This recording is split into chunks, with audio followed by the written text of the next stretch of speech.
Bonsoir Florence Aubenas. Bonsoir. Vous êtes journaliste, écrivain, grand reporter au Monde. Et là, vous allez être présidente des Rendez-vous de l'Histoire, dont le thème cette année est le travail. Alors pourquoi vous avez accepté leur invitation?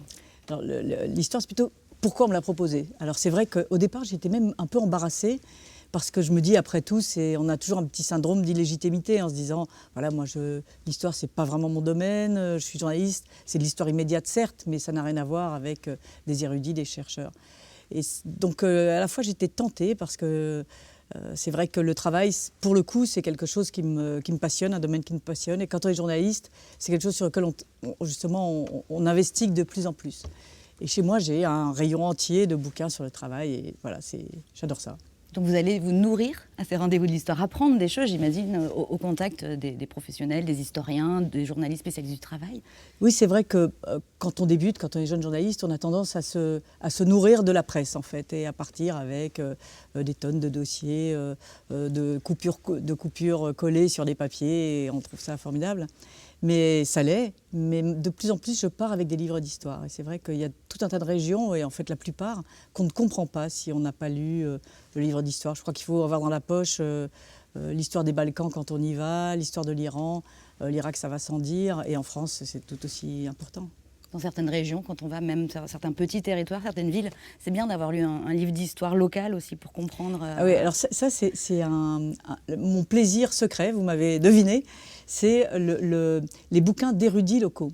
Et c'est vrai que quand on va dans les maisons de la presse, dans la librairie des bourgades, etc., il y a toujours des érudits locaux qui ont écrit des livres très spécialisés, très précis et très beaux souvent, sur l'histoire vue d'un clocher. Et je dois dire que c'est presque mes favorites. Parce que ça apprend sur le lieu où on va, ça apprend sur les gens aussi peut-être. Oui, puis ça apprend à qu'est-ce qu'ils regardent de leur histoire. C'est-à-dire que qu'est-ce qu'on regarde dans quelle région. Dans telle région, on va regarder l'histoire de la résistance, dans telle autre, l'histoire de l'agriculture. Donc on voit quel est le centre de gravité d'une région ou d'une autre en fonction en fait, des investigations de ces érudits locaux pour lesquels j'ai grande admiration, je veux dire. On va revenir sur le travail, Florence Aubenas, parce qu'évidemment, le travail pour vous, c'est aussi le travail des précaires avec le quai de Ouistreham. Qu'est-ce que ça représente, ce reportage pour vous? Qu'est-ce que vous avez appris sur le travail que vous ne saviez pas déjà avant, en fait?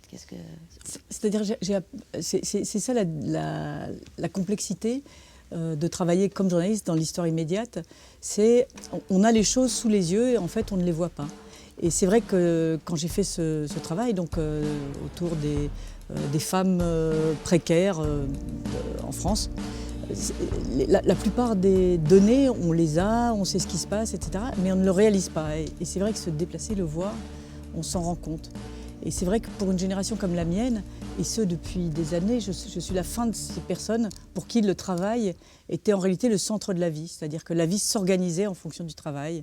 Le travail des femmes a été à la fois une conquête, à la fois une difficulté, à la fois une bataille. Donc tout ça était assez compliqué. Et là, on est dans une phase où la place du travail est en train de se jouer. Est-ce que ça va rester le centre des vies? Est-ce que ça va au contraire glisser vers une précarité subie, précarité acceptée, précarité revendiquée? Et tout ça est passionnant. Et c'est ça que j'ai vu de près à quai de Ouistreham. Est-ce que vous auriez envie d'à nouveau enquêter là-dessus? Parce que depuis, la précarité a encore augmenté, elle a changé, elle touche tous les milieux sociaux, que ce soit même des métiers intellectuels, vous voyez, même le métier de journaliste est d'autant plus précarisé aussi. Est-ce que vous aimeriez enquêter sur cette nouvelle précarité de la jeunesse qui est obligée de passer par là maintenant, quel que soit pratiquement son métier, quoi? Oui, mais on le fait en fait assez fréquemment. C'est un thème qui en fait traverse à peu près tous les reportages qu'on fait aujourd'hui. C'est-à-dire que c'est très compliqué.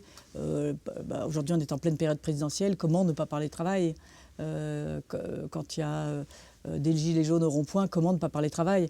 Donc c'est vraiment la thématique sur laquelle se jouent beaucoup de choses aujourd'hui. Quel travail on veut, quelle place on veut lui donner. C'est vraiment l'enjeu aujourd'hui, je pense. Et puis vous, votre travail, à l'inverse, on peut dire à l'inverse, parce que votre travail, c'est un peu votre vie, quoi.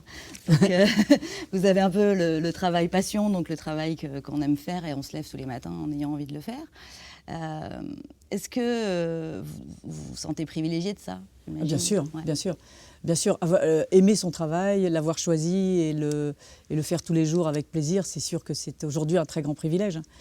Et d'autant plus que la plupart des métiers qui longtemps ont été, même dans quand les travaux étaient durs, quand les conditions étaient compliquées, il y avait une forme de fraternité, solidarité. C'est ce qu'ont regretté les mineurs quand les mines ont fermé. Ils ont regretté cette identité-là, ils ont regretté ce milieu-là, cette ambiance collective. Même si le travail était terrible et les tuait tous les matins, hein, c'est pas ça qui est en jeu. Et aujourd'hui, cette collectivité existe de moins en moins, en fait. Et c'est ça, je pense que c'est ça, il y a un deuil à faire, les travailleurs ont un deuil à faire. C'est vrai que nous autres, quand on se dit ah, « j'adore mon travail, je suis ravie, c'est dimanche, quel dommage que j'ai rien à faire », ça paraît complètement décalé et privilégié. Juste sur les rendez-vous de l'histoire, on va terminer. Vous allez y faire quoi au rendez-vous de l'histoire quand vous allez venir? Je crois que vous avez 2 tables rondes, dont une sur le réel. Voilà, le réel et le journalisme. Une autre, il y en a surtout une à la fin, sur raconter justement le travail, comment il se pratique. Et moi, je suis surtout ravie des rencontres des personnes à voir. Et je dois dire, je suis très bibliophile et j'espère voir plein de bouquins sur les choses. Vraiment, je suis ravie de ça. Donc, je dois dire, j'étais contente d'accepter. J'ai un peu peur, je ne vous cache pas. Ce qui me fait peur, c'est, je me dis, je vais être là à raconter mes histoires de femmes de ménage ou de gilets jaunes ou de Dieu sait quoi, face à des historiens sérieux, à ce que la France a fait de mieux dans cette érudition-là. Et je veux dire, je suis un peu impressionnée et j'espère pas faire de grosses boulettes ou de choses comme ça. Parce que voilà, je me dis, eux, moi je suis ravie, eux, ça doit leur faire drôle quand même. Ils se disent une présidente qui est journaliste, qui n'est pas dans leur milieu, qui n'a pas tous ces diplômes, toutes ces recherches. J'espère pas les décevoir. Je pense que vos enquêtes servent aussi de matière première à l'historien. Vous êtes un peu une historienne du quotidien, du réel. Vous laissez des traces, et c'est ces traces-là qui serviront aux historiens, non? C'est peut-être pour ça que... J'espère, mais je vous dis, je suis très intimidée.